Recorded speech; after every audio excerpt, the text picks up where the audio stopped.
Assalamualaikum warahmatullahi wabarakatuh. Selamat siang, salam sejahtera untuk kita semua. Perkenalkan, nama saya Faris Maulana, NIM 18020031 dari Prodi dan kelas Fire and Safety A angkatan 18.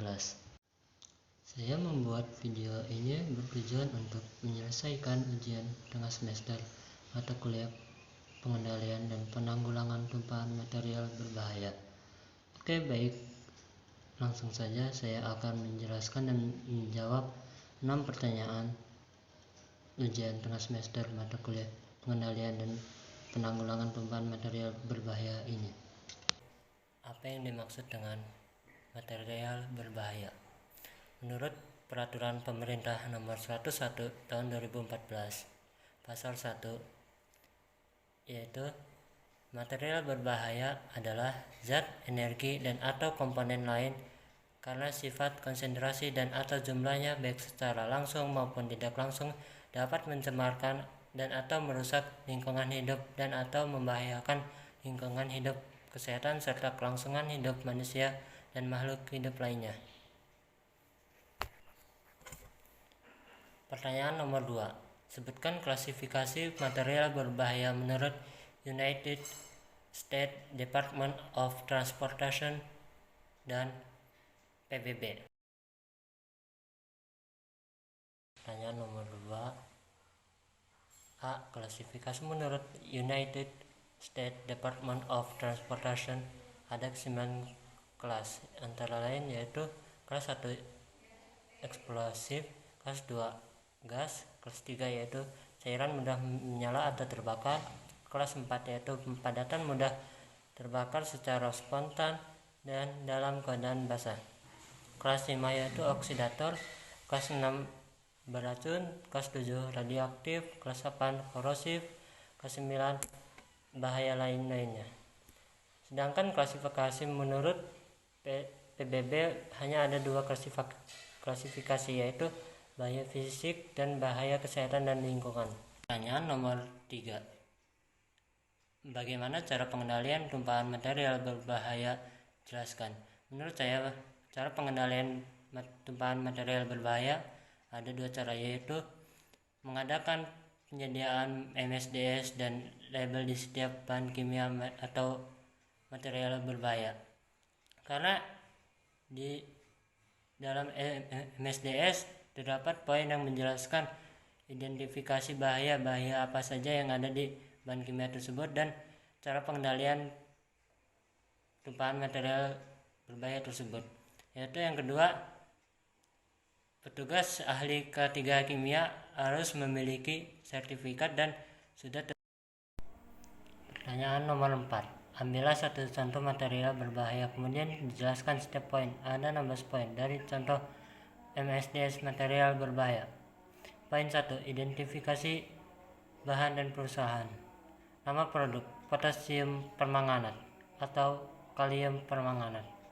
Kode produk A2087, merek Smart Lab, perusahaan PT Smart Lab Indonesia, alamat Serpong, Tangerang, Indonesia. Website www.smartlab.co.id. Email sales@smartlab.co.id. Poin 2. Identifikasi bahaya. Cairan mudah terbakar dan oksidator berbahaya jika tertelan, menyebabkan kulit terbakar yang parah dan kerusakan mata. Sangat toksik pada kehidupan perairan maupun lingkungan dengan efek jangka panjang. Poin ketiga. Komposisi bahan.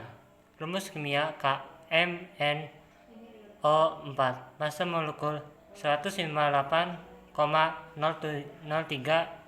gram per mol. Nomor cas 7722-64-7. Poin 4. Tindakan P3K. Jika terhirup, segeralah hirup udara segar. Jika nafas terhenti, maka segeralah beri nafas buatan dari mulut ke mulut atau secara mekanik. Dan jika belum sadarkan diri, maka berikan masker oksigen dan segeralah hubungi dokter. Bila tersentuh kulit, bilaslah kulit dengan air yang banyak dan hubungi dokter. Setelah terkontak dengan mata, bilaslah dengan air yang banyak, segeralah hubungi dokter mata. Jika tertelan, beri air minum pada korban sebanyak 2 gelas dan segera konsultasikan ke dokter. Poin kelima, tindakan penanggulangan kebakaran, yaitu media air, busa, karbon dioksida, dan serbuk kering. Poin keenam, tindakan terhadap tumpahan dan kebocoran MSDS. Jangan menghirup uap atau gas, hindari kontak dengan bahan, pastikan ventilasi memadai di ruangan tersebut, jangan membuang ke saluran pembuangan dan bersihkan area yang terkena dan hindari tumpukan debu. Poin 7, penyimpanan bahan. Simpan wadah tertutup dengan sangat rapat di tempat yang kering dan ventilasi yang baik. Jauhkan dari material yang mudah terbakar. Poin 8, perlindungan diri. Memakai APD yang lengkap seperti baju pelindung, kacamata, sarung tangan, karet nitril, dan pelindung pernapasan. Poin ke-9, sifat fisik dan kimia. Padat, berwarna ungu, tidak berbau, titik gembur lebih dari 240 derajat Celcius, pH sekitar 7-9 pada 20 derajat Celcius. Poin 10, reaktif dan stabilitas. Produk ini reaktif jika tercampur dengan gas atau uap yang bersifat mudah meledak. Produk ini stabil secara kimiawi di bawah kondisi suhu ruangan yang standar. Poin 11, informasi toksikologi. Mengakibatkan luka bakar yang hebat di mulut dan kerongkongan, iritasi mata dan kulit, napas tersengal atau sesak nafas. Poin ke-12, informasi ekologi. Toksik dan keracunan terhadap makhluk hidup seperti ikan, ganggang, bakteria, dan lingkungan.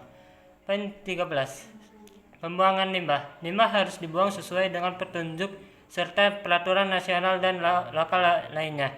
Tinggalkan bahan kimia dan wadah di dalam wadah aslinya. Jangan dicampurkan dengan limbah lainnya. Poin ke-14, informasi pengangkutan.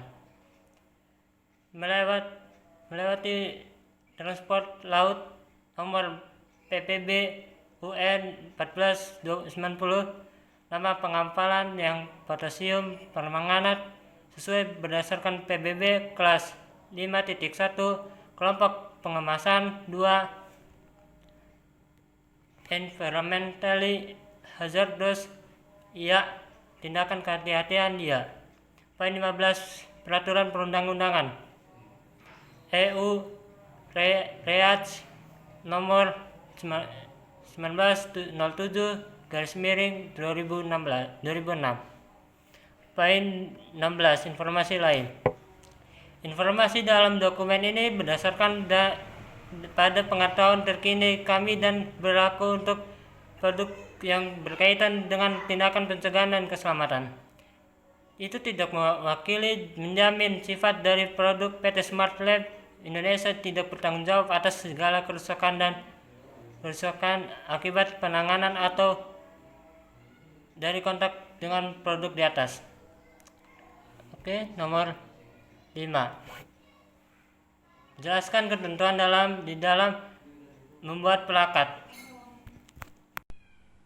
Ketentuan membuat simbol dan label telah dijelaskan secara rinci di Peraturan Menteri Lingkungan Hidup Republik Indonesia Nomor 14 Tahun 2013 tentang simbol dan label limbah bahan berbahaya dan beracun atau B3.